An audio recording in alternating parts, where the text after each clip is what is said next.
காணாமற் போன தமது உறவுகளை தேடித் தருமாறு வலியுறுத்தி யாழ்ப்பாணத்தில் இன்று கவனஈர்ப்பு போராட்டம் ஒன்று முன்னெடுக்கப்பட்டது. யாழ் மத்திய பஸ் நிலையத்துக்கு அருகே காலை 9 மணி அளவில் கூடிய மக்கள் அங்கிருந்து யாழ் மாவட்ட செயலகம் வரை பேரணியாக சென்றுள்ளனர். காணாமற் போயுள்ள தமது உறவுகளை தேடித் தருமாறு வலியுறுத்தும் வகையில் இதன்போது அவர்கள் கோஷங்களை எழுப்பினர்.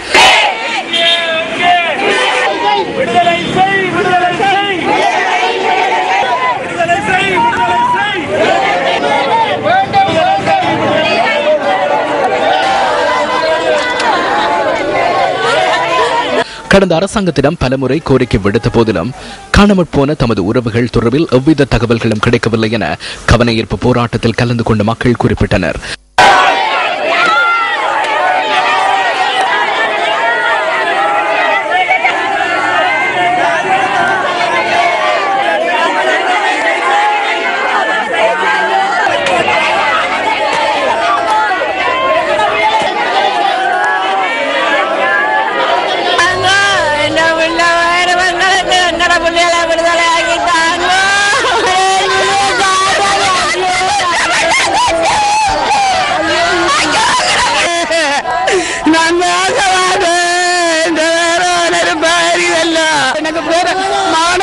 உதவி ஒருத்தருமே இல்ல. ஒவ்வொரு வீடா ஒரு நாளைக்கு போய் படுக்கிறேன். ஒரு உதவியும் இல்ல, ஆறுதலும் இல்ல. பிள்ளைய விடுதலை செய்யுங்க, விடுதலையாகுங்க, விடுதலையை தாங்குங்கட. கணவர் மேரத்துல 2006 இருந்து காணாம போய் நாங்கள் தனிப்பட்ட நிலையில வாழுகிறோம். எங்களுக்கு பிள்ளைகளும் இருக்கு. நீண்ட காலமாக தீர்க்கப்படாமல் இருக்கக்கூடிய இந்த காணாமல் போனவர்களுடைய பிரச்சனை பற்றியும் அதே போல அரசியல் கைதிகளுடைய விவகாரத்துக்கும் உடனடியாக முடிவு கட்டப்பட வேண்டும் என்ற ஒரு கோரிக்கையை நாங்கள் வைத்திருக்கிறோம். நீதிபதி அவர்கள் பதவியேற்று இன்றுடன் 1 மாதம் ஆகின்றது.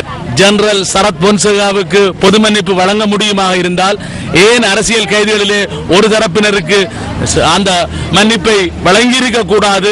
ஏன் இந்த காணாமல் போனவர்கள் எங்கே மறைத்து வைத்திருக்கிறார் என்ற விவரத்தை அரசாங்கம் இன்னமும் வெளியிட தயங்குகின்றது என்ற கேள்வியை இந்த பொதுமக்கள் சார்பில் நாங்கள் கேட்க விரும்புகிறோம். ஆகவே இந்த பிரச்சனைக்கு இனிமேலும் தாமதிக்காமல் அரசாங்கம் உடனடியாக விடுதலை செய்ய வேண்டும். இல்லை என்றால் நாங்கள் எங்களுடைய எதிர்ப்பு போராட்டங்களை, ஆர்ப்பாட்டங்களை விரிவுபடுத்த வேண்டிய ஒரு நிலைமைக்கு தொடரும். ஆனால் இந்த ஆட்சி மாற்றம் ஏற்பட்ட பின்னர் இந்த ஆட்சி பீடத்தில் மைத்திரியை ஏற்றுவதற்கு காரணமாக இருந்த தமிழ் மக்களை தவிர பாதிக்கப்பட்டவர்கள் அனைவருக்கும் நியாயம் கிடைத்துவிட்டது. தமிழ் மக்களுக்கு மட்டும்தான் இன்னும் நியாயம் கிடைக்கவில்லை.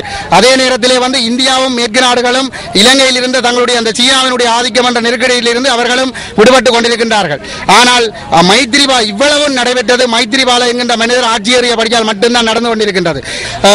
வாக்களிக்க செய்து மைத்திரியை ஆட்சி பீடம் ஏற்றியவர்கள் இன்று எங்களுடைய மக்களை கைவிட்டு விட்டார்கள். இன்று 1 மாதத்திற்கு பின்னரும் ஒரு நபர் கூட இதுவரைக்கும் விடுதலை செய்யப்படவில்லை. ஆகவே இந்த மக்களுக்கு உடனடியாக நீதி வழங்கப்பட வேண்டும். இல்லை என்று சொல்லி சொன்னால் நிச்சயமாக நாங்கள் இந்த போராட்டங்களை எதிர்காலத்தில் வடக்கு கிழக்கு ரீதியிலே தொடர்ச்சியாக நாங்கள் நடாத்துவோம். யாழ் மாவட்ட செயலக வளாகத்தில் முற்பகல் 11 மணி வரை முன்னெடுக்கப்பட்ட கவனஈர்ப்பு போராட்டத்தை அடுத்து மகஜர் ஒன்றும் கையளிக்கப்பட்டுள்ளது. காணாமற் போனவர்களின் உறவினர்கள் கையளித்த மகஜரை தமது அலுவலக உத்தியோகத்தர்கள் ஏற்றுக்கொண்டதாக யாழ் மாவட்ட அரசாங்க அதிபர் சுந்தரம் அருமை நாயகம் நியூஸ் ஃபர்ஸ்டுக்கு தெரிவித்தார்.